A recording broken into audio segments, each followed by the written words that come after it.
Huellas culturales, un enlace al patrimonio.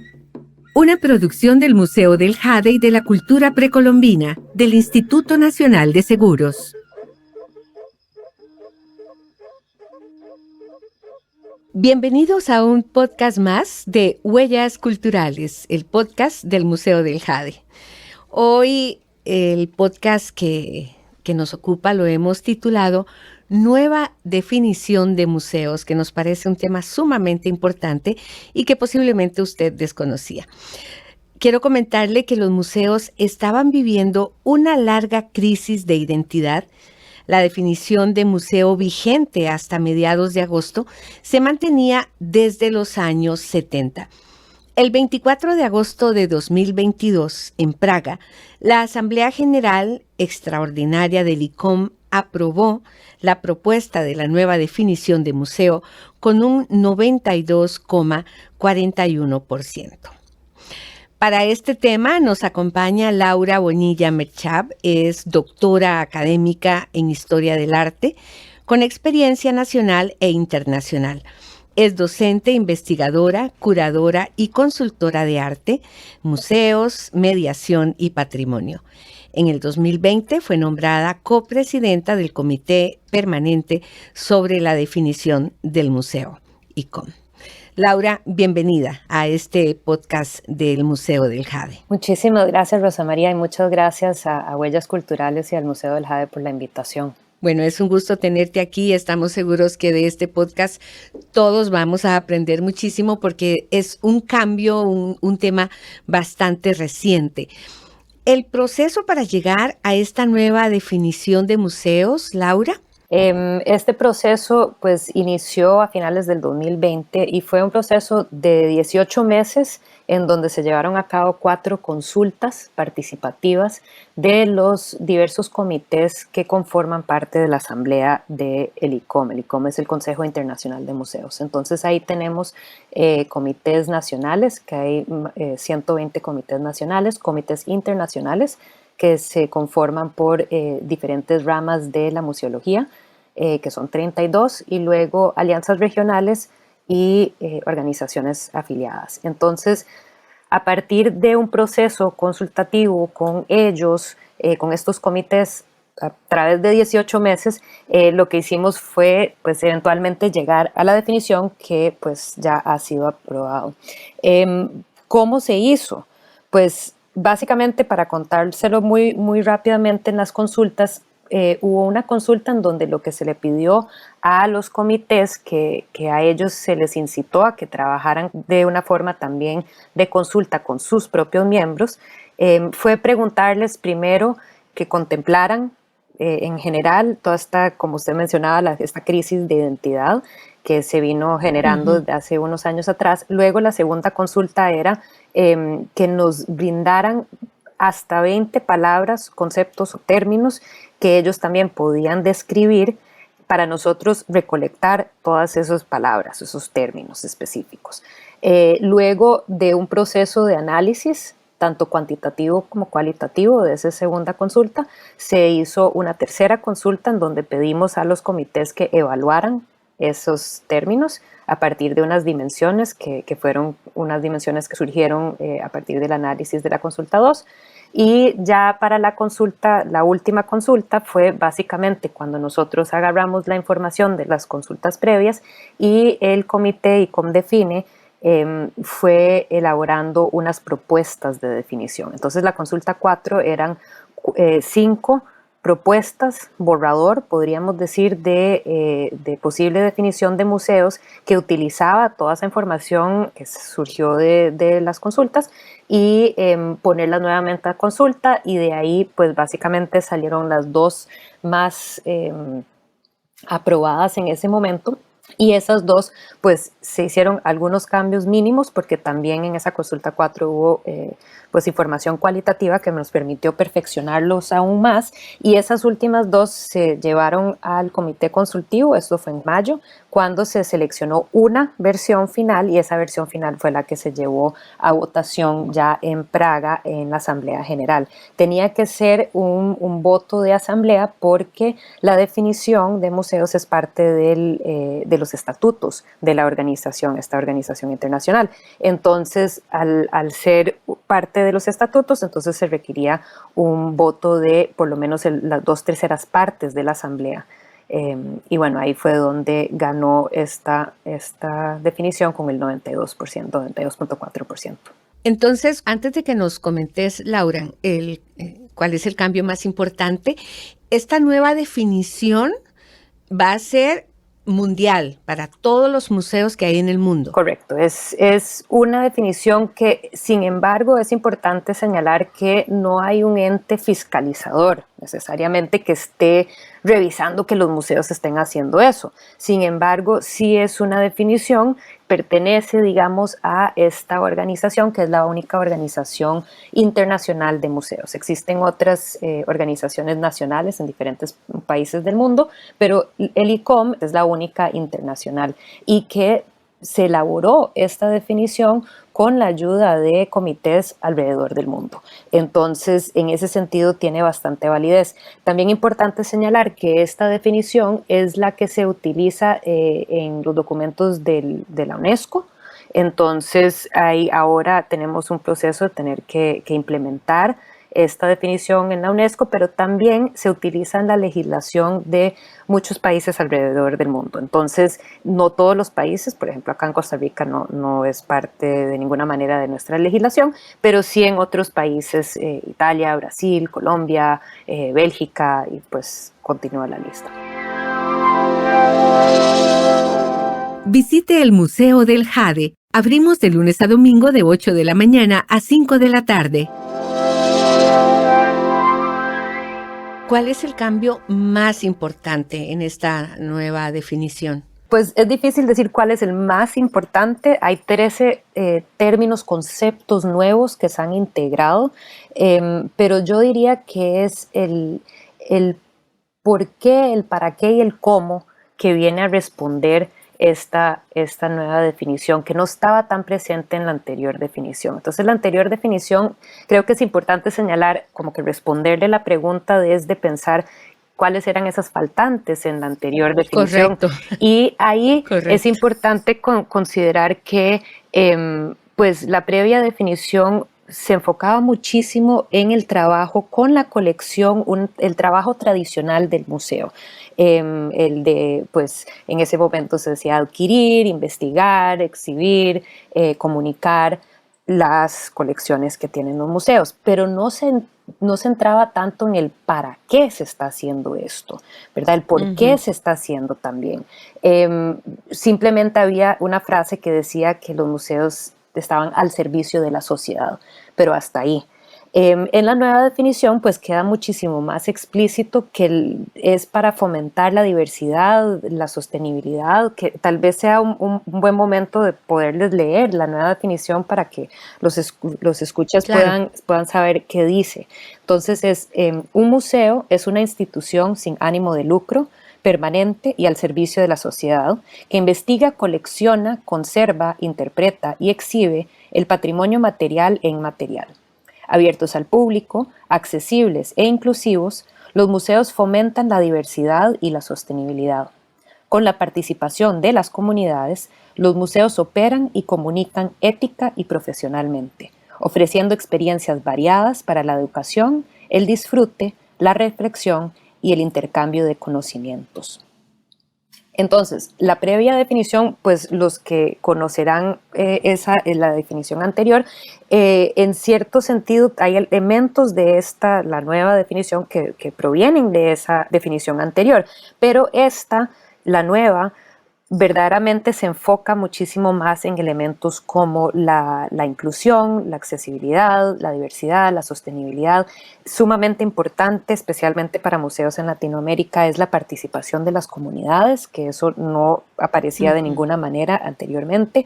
A mí en particular siento que se expande mucho más. La anterior decía el para qué, era para educación, estudio y recreo.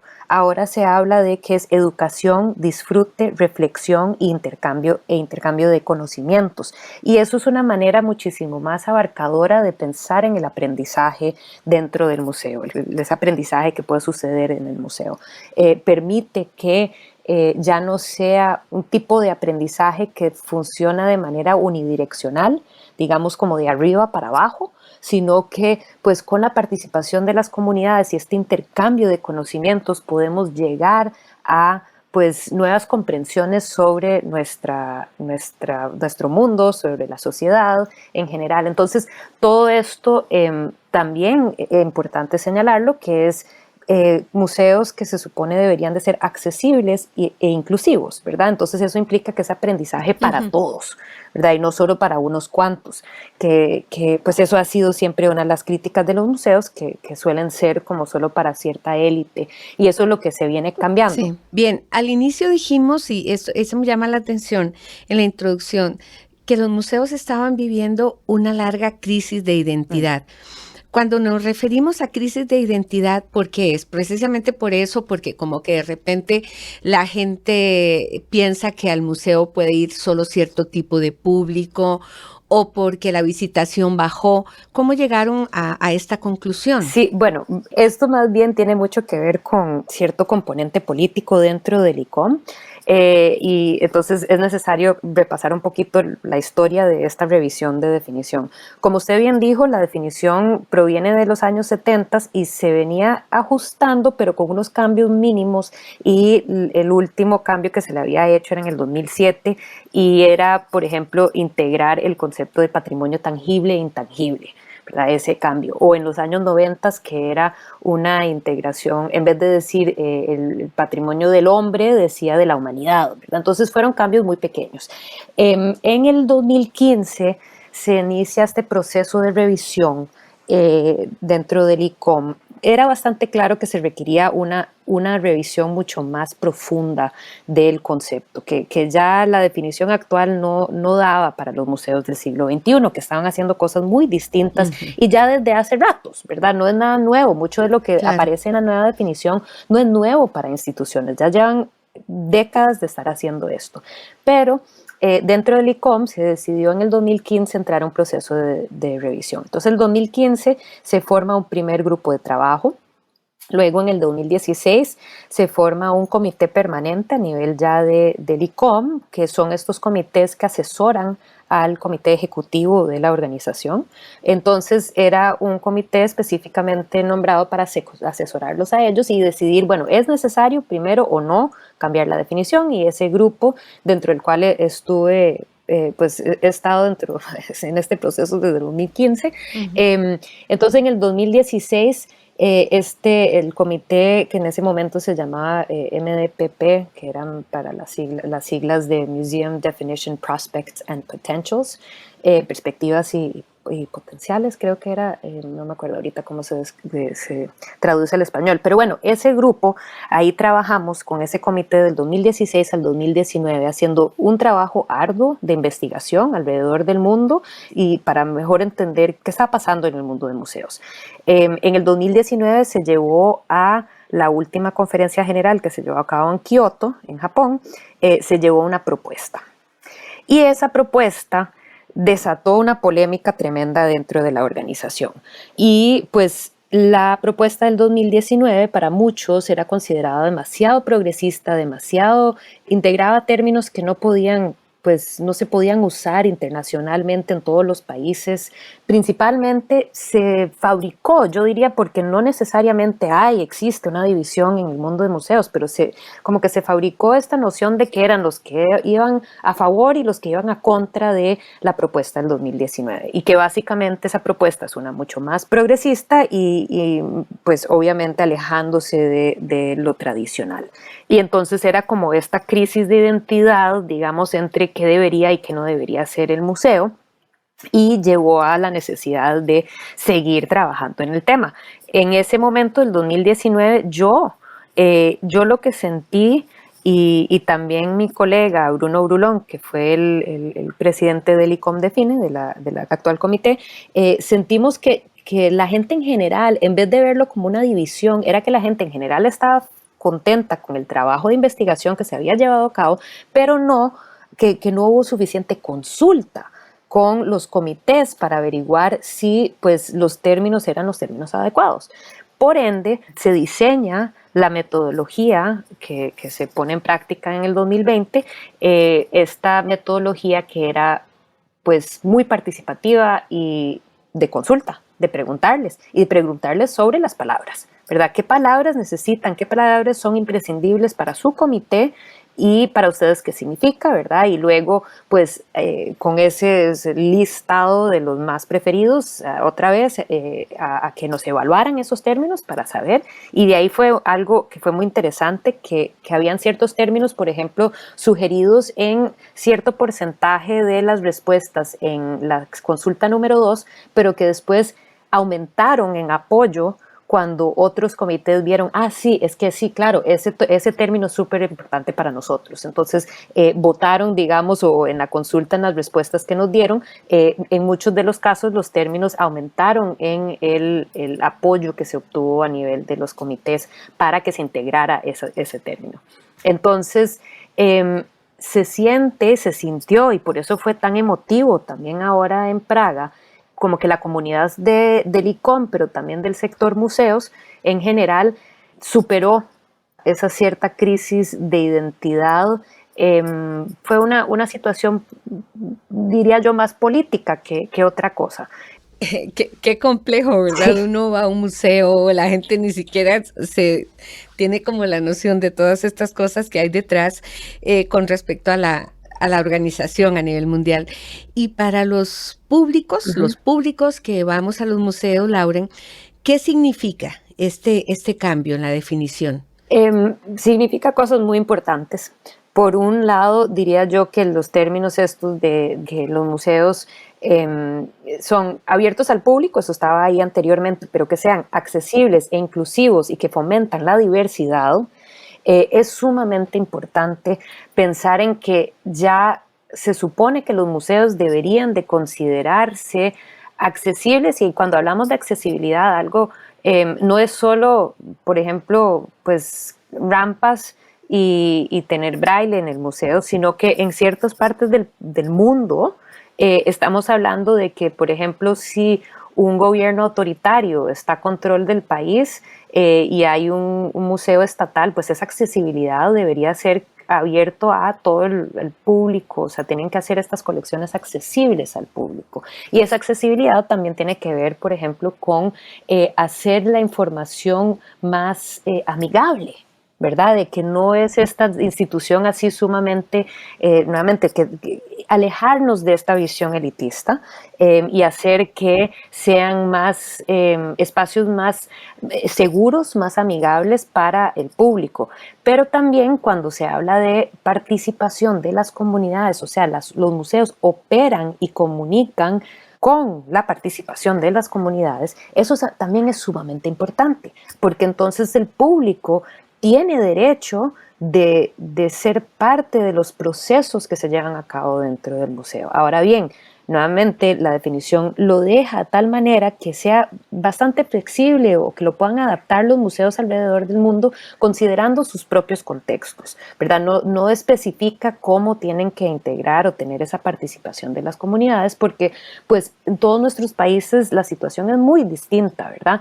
Puede ser que un museo diga que bueno, eso de participación de las comunidades, yo lo que voy a hacer es integrar procesos de evaluación con las comunidades aledañas, o puede ser que el museo abre sus puertas a que la comunidad se vincule en lo que es la programación o la curaduría, y entonces esa invitación directa a las comunidades y de considerar cuáles son esas comunidades. O sea, cuando dice la definición, la participación de las comunidades, eso implica que el museo tiene que considerar, bueno, cuáles consideramos nosotros nuestras comunidades meta, ¿verdad? Con quiénes queremos querer trabajar, ¿verdad? Porque obviamente no se puede trabajar con todo el mundo y con todas las comunidades, y queda en las manos de los museos definir cómo van a hacer esto, ¿verdad? Pero definitivamente creo que eso es importante, y de último, señalar otro de los, digamos, nuevos conceptos es que el museo ofrece experiencias variadas. Entonces, ¿eso qué implica? aparte de lo que hablaba yo anteriormente sobre los museos siendo estos espacios de aprendizaje un poco más abiertos, también esta noción de que el museo puede ofrecerte cualquier cantidad de experiencias, pueden ser experiencias lúdicas, pueden ser experiencias informativas, pueden ser experiencias de intercambio generacional. Todo eso forma parte de lo que ahora se debe auspiciar dentro del museo. Conozca la mejor colección de jade precolombino en América. Visite el Museo del Jade. Claro. Bueno, de repente cuando estábamos en la escuela que habían visitas guiadas y que era en grupos y que supongo que todavía eso se lleva a cabo, pero normalmente el pensamiento que tenemos o la idea que tenemos cuando vamos a un museo es que vamos, entramos, pagamos el precio de la entrada y luego ahí vamos solitos dando vuelta, un recorrido. No hay una interacción, por lo menos en mi experiencia, una interacción que haga que la visita se vuelva tan atractiva que queramos tomarlo en cuenta a menudo para ir un fin de semana, un día feriado, qué sé yo. Me parece a mí que hay como una falta de comunicación con respecto a la comunidad para hacer de los museos un sitio más atractivo para la visitación. Definitivamente. Creo que, bueno, es interesante considerar eso sí, y tal vez parte de lo que es el problema es como que falta de fondos, ¿verdad? Pero el Museo del Jade, por ejemplo, tiene excelentes programaciones con proyectos o actividades que se hacen en familia, ¿verdad? Para poder aprovechar del espacio del museo como un espacio para que la familia puede unirse ellos a través de lo que nos está presentando el museo con su colección. Y eso es lo que uno quisiera ver. Y que ojalá la nueva definición empuja a los museos a seguir fomentando este tipo de espacios en donde no es solo, pues, y yo diría que hasta la fecha mucha gente piensa que el museo es como un edificio con paredes y en esas paredes se exhiben cosas, ¿verdad? Y eso es lo que va a uno, ¿verdad? Y eso es lo que tiene que irse y se ha venido cambiando definitivamente, y es que eso es lo interesante, es que esta nueva definición jamás hubiera sido aprobado si los museos ya no estuvieran llevando a cabo este tipo de prácticas, ¿verdad? El asunto es que, bueno, tal vez con la nueva definición más museos harán eso, ¿verdad? Y que ya la concepción esa anterior del museo como una caja de chunches va a cambiar, porque se va a considerar que el museo es un lugar donde se puede, pues, tener este intercambio de conocimientos, estas experiencias variadas, y que los museos pues se tienen que poner las pilas también a la hora de pensar cómo van a interactuar de mejor manera con sus comunidades. Claro, y nosotros esperamos que este podcast del Museo del Jade, Huellas Culturales, que ha venido haciéndose desde hace meses, sirva también para crear una conciencia en la gente que sigue y que escucha, de que todo lo que hablamos aquí podemos verlo, podemos palparlo en el Museo del Jade, para que sea un lugar atractivo, para que ustedes tomen en cuenta para visitar. Y como bien lo dice Lauren, es un lugar donde podemos aprender, lleno de riqueza, lleno de cosas que nos hacen entender lo que somos hoy en día, por qué estamos aquí y nuestras raíces, básicamente, que es lo que siempre es muy interesante aprender. Agradecemos muchísimo, Laura, en tu participación. Les recuerdo que Laura Bonilla Merchap es doctora académica en Historia del Arte con experiencia nacional e internacional. Además es docente, es investigadora, curadora y consultora de arte, museos, mediación y patrimonio.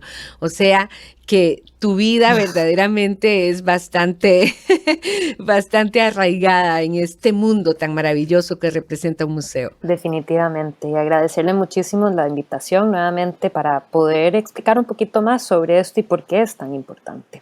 Así que muchas gracias a Rosa María y también al Museo del Jade. Laura, muchísimas gracias a ustedes, pues gracias por escucharnos. Recuerden contarle a sus amigos, a sus familiares que tanto en Spotify como en YouTube pueden seguir los diferentes capítulos de Huellas Culturales, este podcast del Museo del Jade. Hasta la próxima. Huellas Culturales, un enlace al patrimonio. Una producción del Museo del Jade y de la Cultura Precolombina del Instituto Nacional de Seguros.